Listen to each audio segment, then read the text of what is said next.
Today I'm gonna prepare some potatoes gnocchi. So basically I have learned this recipe in a south of France. I know it's not French recipe, it's Italian recipe, but you know, we have had a bit of butter to be sure we still are on track with French, so it's very simple. It's a bit of Parmesan, a bit of sage, olive oil, butter, and the most important things for this recipe, you know, is to use the right potatoes. You have different variety of potatoes that can be used. The best one I like to use is agria potatoes, it's called. You know, it's old potatoes that mature very well.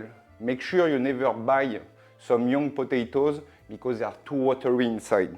So basically, for gnocchi, you have two ways of cooking it, or you choose to boil them in water, or you can directly bake them in the oven. The only thing I will have to do now is to wash them, then we will boil them in salty water. So now my potatoes are nicely washed. I have just put a large quantity of water just to be sure that the time it will take to cook, around 45 minutes to 1 hour. Make sure that I have enough water and I don't need to re-add some water, and also it's very important for the salt content that you're gonna put inside. So now I will take 2 nice pinch of salt. Make sure, you know, like, make sure you salt well your potatoes water. It will be very important because it will maintain the skin also pure to avoid water to go inside. While the potatoes are cooking, I will make sure that at the beginning it will boil very well, then I will let it simmer for the 45 minutes to 1 hour, then I will check with a knife. During that time, you know, like for this recipe, it's very simple. I will just shave a bit of Parmesan and we will do some crispy Parmesan dentelle.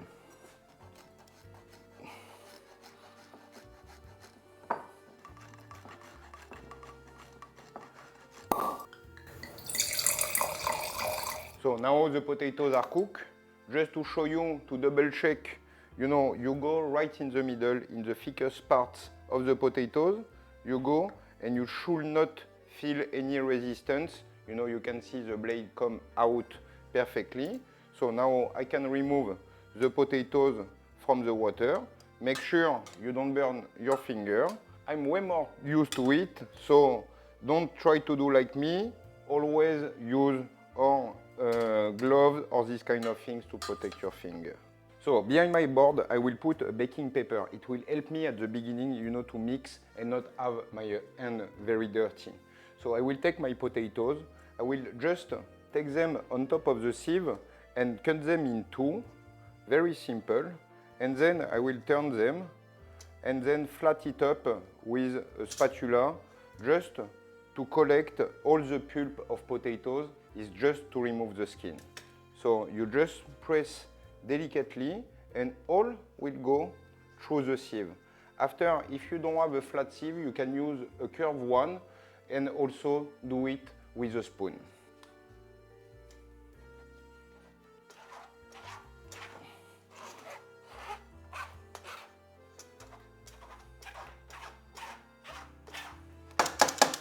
So now I have all my pulp.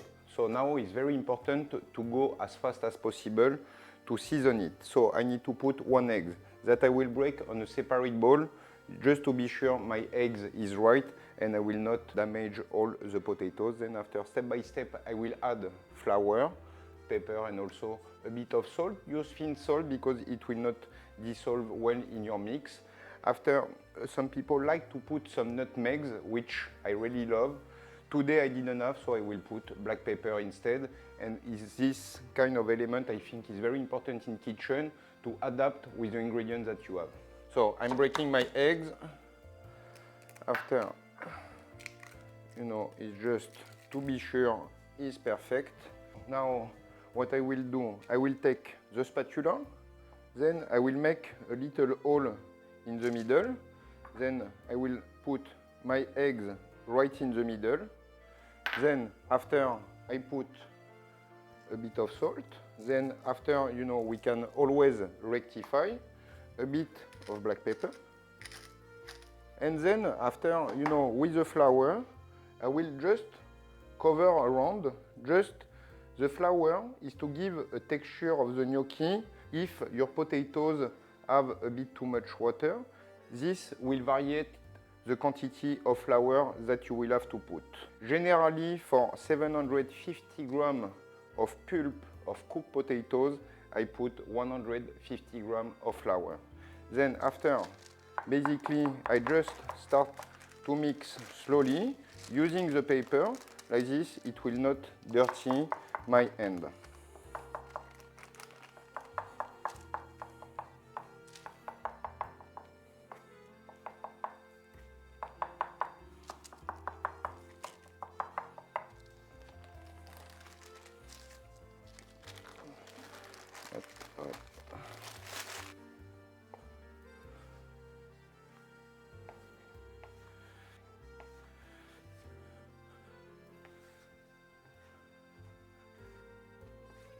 So now you can see the dough is perfectly homogenized.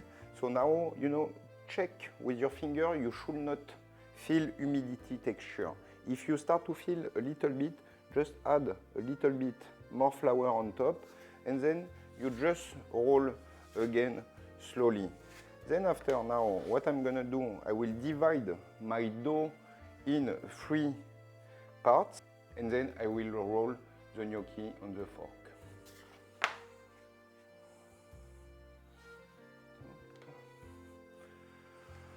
So now I have divided my dough in 3. I will just add and spray a little bit of flour everywhere on the table. Make sure it's even everywhere. And then after, slowly, you're gonna start to roll it and take a bit of the flour. Now it's all even. A bit more flour again. And then now I take my knife and I will cut them at the same size all along. Now they are cut, I will now make some very small ball, just like this. And then don't need to be the perfect ball, just have to be kind of equal all together. And then after you just roll all your ball. This is very cool thing to do with your kid, especially some weekend. You can give them a nice occupation. So now I have all the bowl of potatoes ready. I will put very little flour on my tray like this. When I will put them in the water, it will not stick to my tray. Then after, you take your fork, right side, wrong side, wrong side.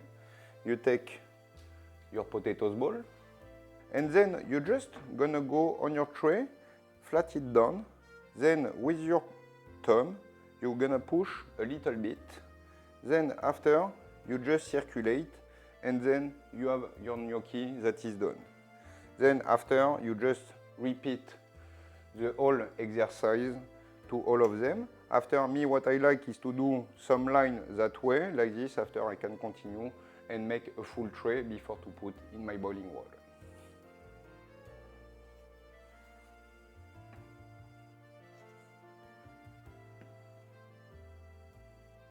So now the gnocchi are ready. I will just prepare a bit of sage. I think it's very delicate to eat them with the gnocchi potatoes, and it keep the real potatoes flavor of it. Then we will just put a bit of fresh Parmesan and also the crispy one. So what I like to do is to put one on top of each other, like this, like it gives you exactly the perfect size. You just remove the tail, and then after you just cut some very thin pieces, and then we will cook it just after. Now my water is boiling. I have put a nice handful of salt. Now I will put the gnocchi inside. You can see, up you go all together. So, how to know how a gnocchi is cooked? So basically, as soon as they will be cooked, they will come up on top of the pan. It means they are cooking. Then after, you just remove them in ice water, and then after you can keep them for the day.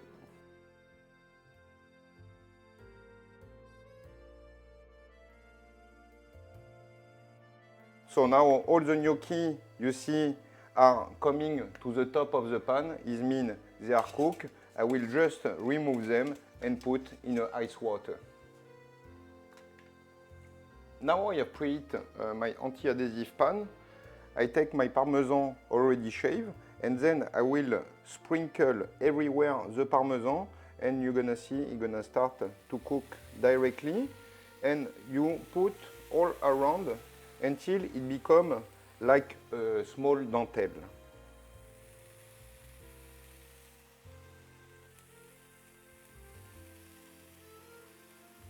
Then after, make sure that you don't color it too much.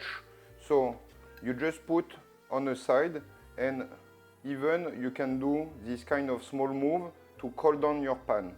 You know what is important is to keep the white color of the cheese and not get too much golden coloration. Then now you see I start to see little golden color. So I will go just all around my pan with a spatula. Make sure you don't damage your anti-adhesive, or you will not be able to do it after anymore. Then after you go all around, and then you can take your cheese like a small paper. Then you let it cook again 1 minute on the other side, and the dentelle of Parmesan will be done. Then you can see now on both ways you have the right coloration. So what you do, you remove it directly, and then I put it on a kind of tissue to remove the excess of fat of the cheese.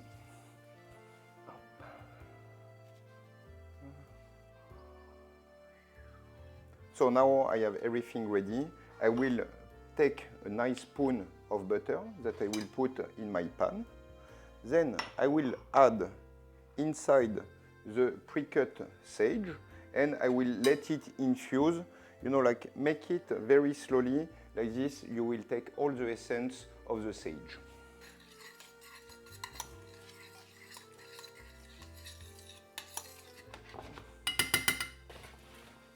So now, you know, like, is what I like about the magic of the butter. You know, like, you feel all the sage flavor coming out. You know, it's very important that you keep at the maximum. Don't burn the butter, don't burn the sage. Then after, now my gnocchi, I have drained them. I will add them to the butter, and I will roll them slowly until they become hot and it become a bit creamy.